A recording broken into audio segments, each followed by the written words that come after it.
Boa tarde, pessoal. A gente vai ter uma conversa breve, né? Nosso tempo é corrido. Eu sou zootecnista do IDAN Central. Como os meus colegas também alguns são do IDAN, então você que não tem familiaridade com a instituição, né?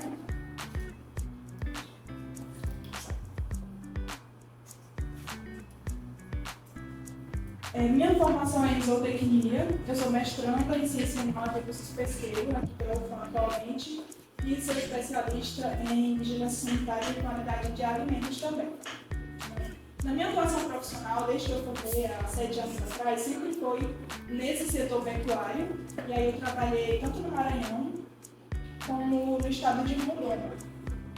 Antes de vir para o Amazonas, eu trabalhava no Senar, né? Tem minha colega aqui, que também é do Senar, da ATEG, não é isso? E eu trabalhei lá com a pecuária leiteira.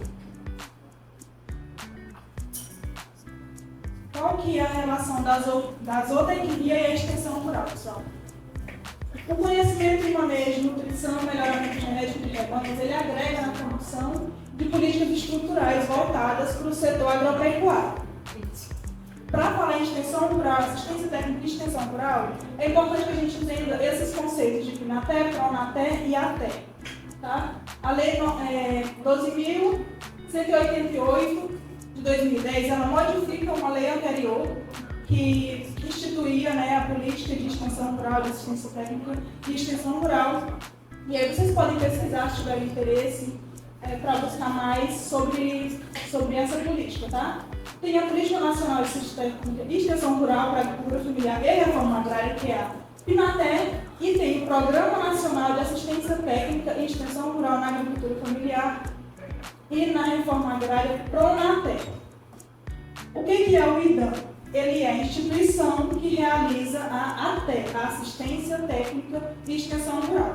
A antiga é EMATE, né? Depois que mudou o nome, aí cada estado definiu qual seria a instituição responsável por esse tipo de política, para execução, né? Aqui no estado do Amazonas, o público com quem a gente trabalha é pequeno produtor. Então, é muito diferente daquele perfil que a gente costuma ver na universidade, daquelas visitas técnicas que a gente faz, dos dias de campo. É uma realidade totalmente diferente, tá? Não sei se tem alguns filhos de produtor aqui, alguém que é produtor rural, que trabalha com bovinos, mas aqui no Amazonas a gente tem alguns embargos assim, na produção pecuária. Além, é claro, da limitação que a legislação impõe, que só pode utilizar para exploração agrícola ou pecuária 20% da área, né? E, além disso, ele tem qualidade das pastagens é um grande problema. O Amazonas possui em torno de 2 milhões de hectares de pastagem. O rebanho atualmente está em 2 milhões e 500 mil, incluindo bovino e bovino.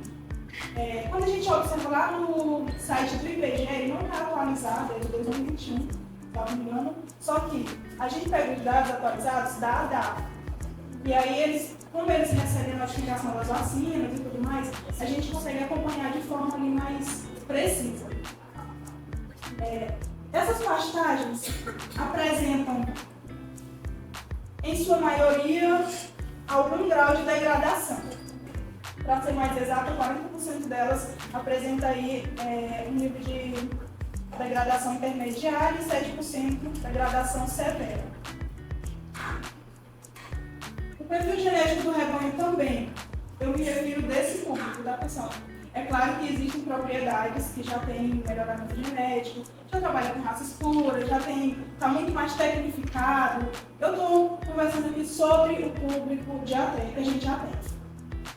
Rebanho misto, muitas vezes os animais são muito velhos, os animais têm baixo potencial produtivo para carne, para leite, mas a gente não pode fazer intervenção agressiva nessas propriedades, porque a gente está tratando ali da fonte de renda desses produtores. Ali é o ganha-pão deles ou é uma atividade que funciona ali como uma poupança viva. Muitos deles têm outra atividade, uma outra fonte de renda. E o manejo sanitário também é um grande problema, tá? Alguns não vacinam rebanho, alguns não fazem vermificação, não fazem nem a cura do umbigo quando os filhos nascem. Pra gente aqui da academia parece absurdo, né? Mas é a realidade que a gente encontra em boa parte das propriedades, né? E eles não fazem isso, o comportamento não é intencional para prejudicar o rebanho ou a população. Claro que não, né? Eles fazem o melhor que podem com o conhecimento que têm. Mas é uma questão de cultura. É muito cultural. Meu pai faz assim, meu avô faz assim, eu vou continuar fazendo assim. E é diferente de quando a gente faz uma consultoria particular, que a gente faz lá, a gente vai lá e fala uma coisa, olha, isso tem que seguir. Aqui não. Aqui você precisa conversar, você precisa ter toda uma sensibilidade para ganhar a confiança dele.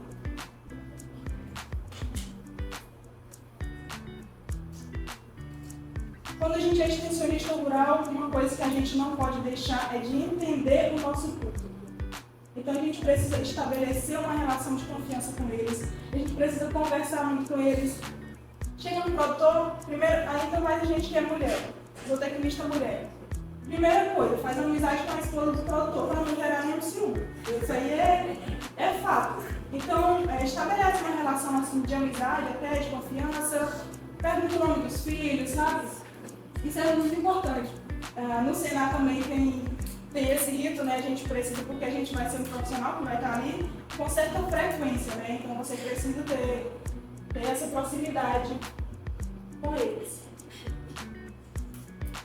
Boa parte da apresentação vai ser imagem, porque é uma referência bem prática, né? É aqui um produtor até de Manacapuru, que a gente já atende lá. E esse produtor, a gente consegue ver o brilho no olhar dele quando ele recebe uma equipe técnica, porque ele é consciente do que aquilo vai agregar na propriedade dele. Um produtor muito receptivo, muito aberto a sugestões, a recomendações. Quando a gente chega lá, ele faz questão de mostrar o que ele tem feito, o que deixou de fazer. Ele é muito caprichoso também, vou usar como exemplo, porque ele é muito caprichoso, só que sem a conotação de parentice, viu, pessoal? É que eu não conheço bem ainda. Mas assim, é um produtor que você consegue ver esse interesse dele na produção. E ele faz tudo por conta própria, as instalações dele, ele vai lá, faz e tal, mostra tudo, só que como ele só conhece uma forma de fazer, então ele faz daquela forma. Um exemplo, o tronco de contenção dele, ele fez um bretezinho assim sem saída, né, que é muito comum aqui no Amazonas, e aí foi até uma propriedade que a gente sofreu um acidente, uma vaca tá com a gente, quebrou o braço da minha colega e tudo mais que a gente precisava auxiliar, né, lá no trabalho. E não é porque ele faz porque acha que vai prejudicar, não. Ele fez o melhor com o que ele tinha de informação, não tinha equipe técnica para orientar. Quando a gente estabelece essa relação de confiança, que a gente conhece o produtor, a gente vai alinhar o interesse, né? Respeitando as particularidades de cada propriedade, porque a necessidade de uma propriedade, de um rebanho, de uma pastagem, ela é diferente de outra propriedade. Então, isso precisa ser personalizado. Tá? Como zootecnista, quando chego na propriedade, eu já começo a observar o que pode ser melhorado, né? Entre aspas, o que tem de errado. Mas o que há de errado nessa palavra, nesse termo? Eu não posso chegar lá e dizer assim, olha, isso aqui está errado. Não, talvez quando eu faço consultoria particular eu posso falar isso. Olha, isso aqui está errado, para melhorar e tal. Aqui não, eu preciso entender por que ele faz assim, começar a plantar a sementinha na cabeça dele, que ele pode melhorar, que ele tem potencial para melhorar e evoluir na produção. Na extensão rural, o nosso trabalho se baseia muito em visitas técnicas, acompanhamento. Eu trabalho mais com áreas de nutrição, pastagens, recuperação de pastagens, formação de pastagens, pastejo rotacionado.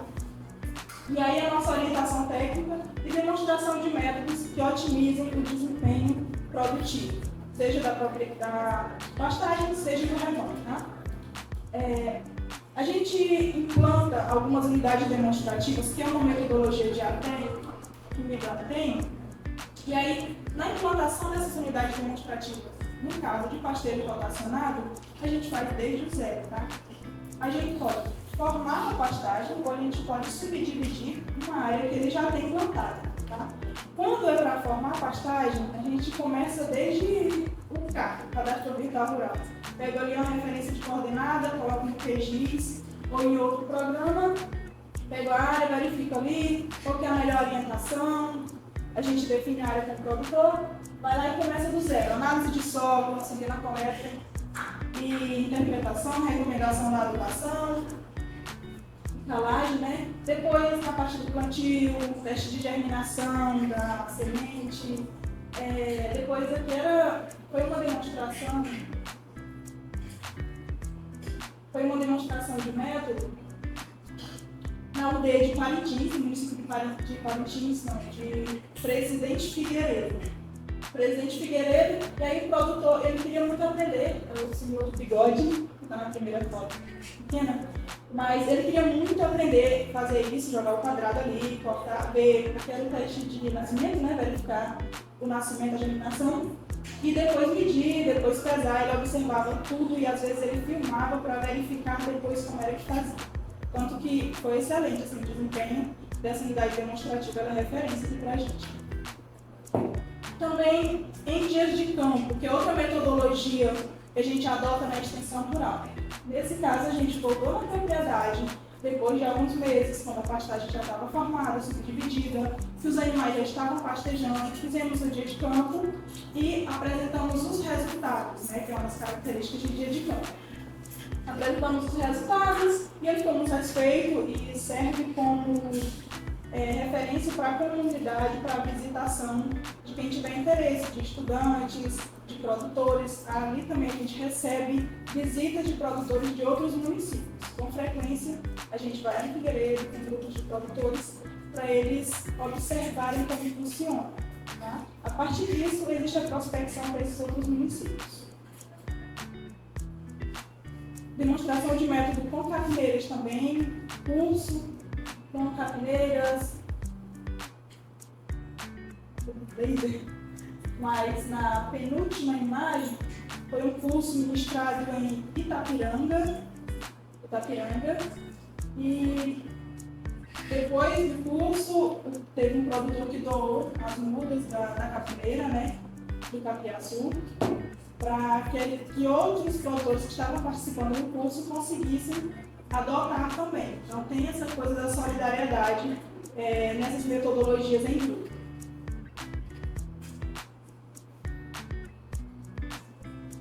Aqui no Idão Central, a gente coordena também alguns programas e projetos do governo do estado, até programas que funcionam em parceria com instituições federais. Tem um programa de melhoramento genético, que a gente coordena, e tem um projeto prioritário da pecuária.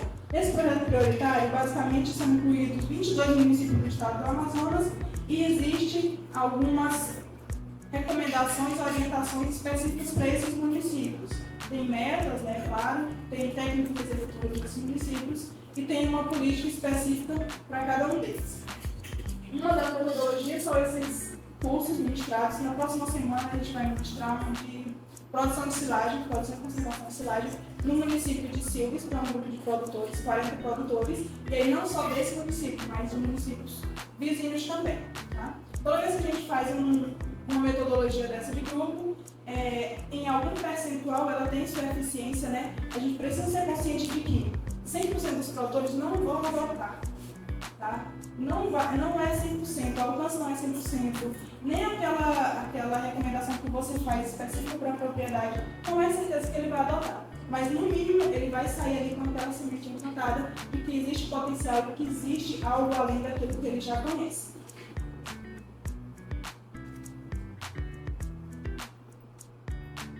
Então, uma metodologia que a gente faz para os produtores, a gente consegue trabalhar o público. A gente consegue trabalhar a questão educativa do campo. Né? A gente, como as colegas falaram anteriormente, a gente trabalha com pessoas também. Então a gente orienta essas pessoas, mas também a gente precisa trabalhar diretamente o rebanho ou diretamente a pastagem. É uma dupla via aí da extensão rural. Quem pretende trabalhar com extensão rural precisa ter essa consciência de que você vai ora trabalhar com o produtor, ora trabalhar com os animais ou com a pastagem. Se for no caso da bovinocultura, tá? Tem um programa de melhoramento genético que leva inseminação artificial em tempo fixo para 7 municípios em parceria com a CONAFEC, que é a Confederação Nacional dos Agricultores Familiares e Empreendedores Rurais. É um programa muito bom, tudo mais, todo mundo cresce o olho assim, só que na prática consegue se aplicar 100%? Tem 3 mil PNEs previstos para esses 7 municípios. Quanto foi feito até agora, Maicon? 10%. É falta de interesse de produtor? Não. Mas e o enquadramento desse rebanho, os requisitos? A gente precisa de um score de condição corporal mínimo dessas matrizes de 2,5. A gente chega lá, faz a seleção, tem a quantidade muito baixa. A gente precisa que essas propriedades elas tenham suporte forrageiro e hídrico suficiente. Como é que a gente encontra o suporte forrageiro?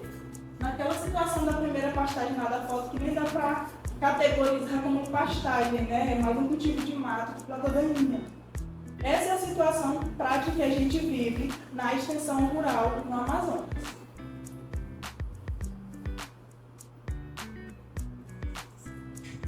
É só isso, pessoal. Breve, tá? 20 minutos.